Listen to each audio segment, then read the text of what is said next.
You too.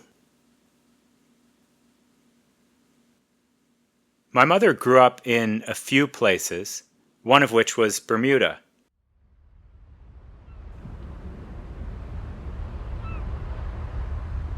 Here's a carefully rendered drawing of her. She's half Italian, the only white girl, she said, in her class. Only once with my parents as a family did we go back to Bermuda. We stayed with Mom's best friend. Mom's best friend had, by the way, a great stereo. Well, for the time, that could basically talk.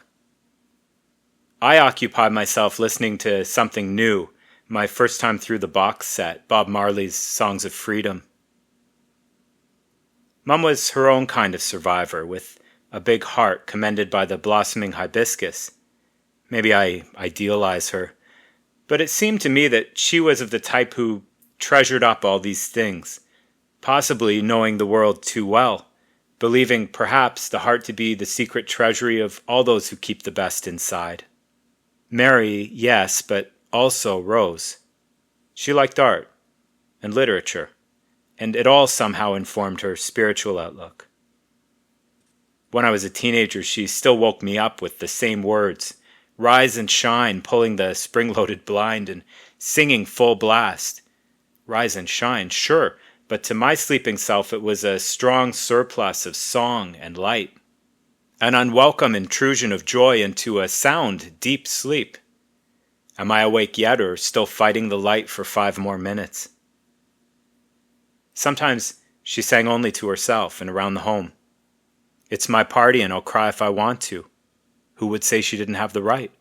Or, bouncing back, Red Rubber Ball. But her favorite of all was Simon and Garfunkel. I don't think Mom was always happy. There she is, looking out a suburban window season by season at the leaves that are green. In the midst of modernity, she, in quietness and confidence, somehow kept to the words on an interior wall. Go placidly amid the noise and haste, and remember what peace there may be in silence. Am I idealizing? See, Mom knew how to navigate in her own way as expertly as she threaded the worn steel ball through a wooden maze, labyrinth. You turn the handles, but whereas an amateur tries to corner the ball wall by wall with a series of clunky overtilts, Mom could guide it smoothly and precisely to its destination. Paul Simon was apparently himself a compulsive labyrinth player, and back when entertainment was a different animal, a more friendly animal maybe, he demonstrated his skill on the Dick Cavett show.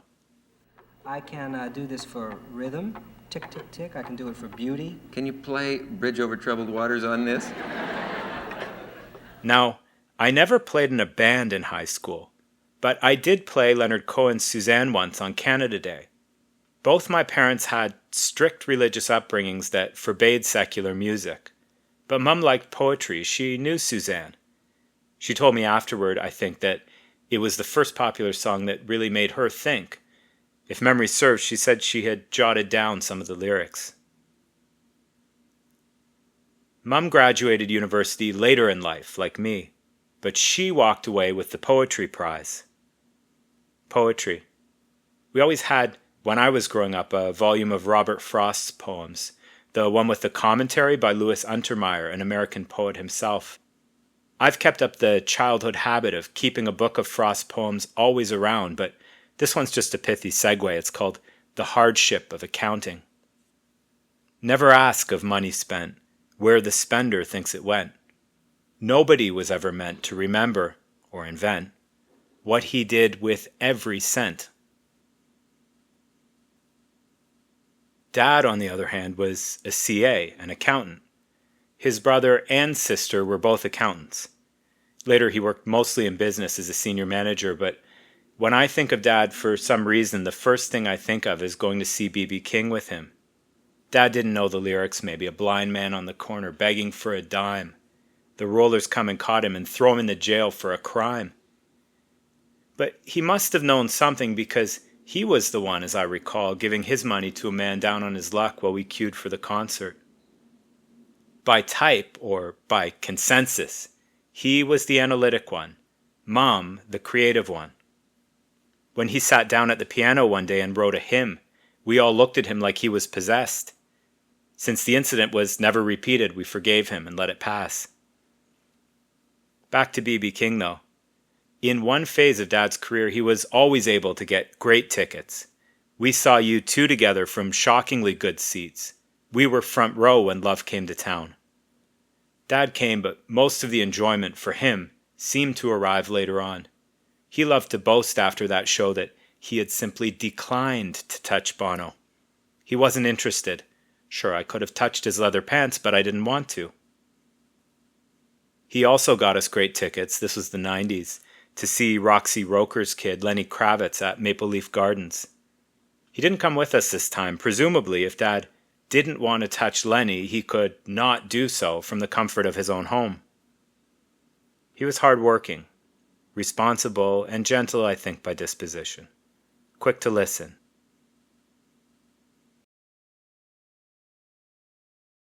Maybe my own strange ideas, attempts to synthesize art and analysis in this context, are not so strange after all. The quiet winner of the Poetry Prize, the one-time possessed accountant who knew how to give. It must have been that, or this, the music. But if a strange surplus of song and light made me alive in some new way, if I'm here at all, it's not owing to U2, but to you two. So here's a quick sketch in a rough hand, in watercolor and pen, maybe. But as much a portrait, 2 portraits in popular song. And who knows, maybe someday soon I'll put a blank sheet in the new light to draw in the same loose hand my brother, for whom the Mississippi Delta is still shining in full force.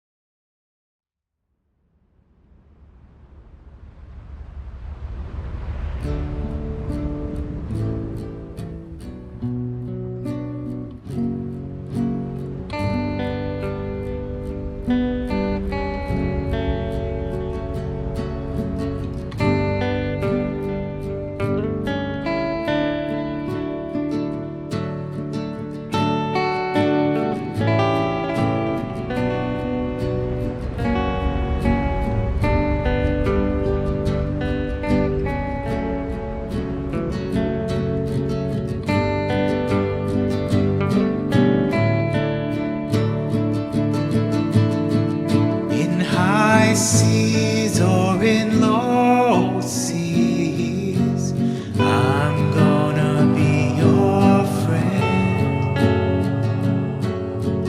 I'm gonna be your friend. In high tide or in low tide, I'll be by your side.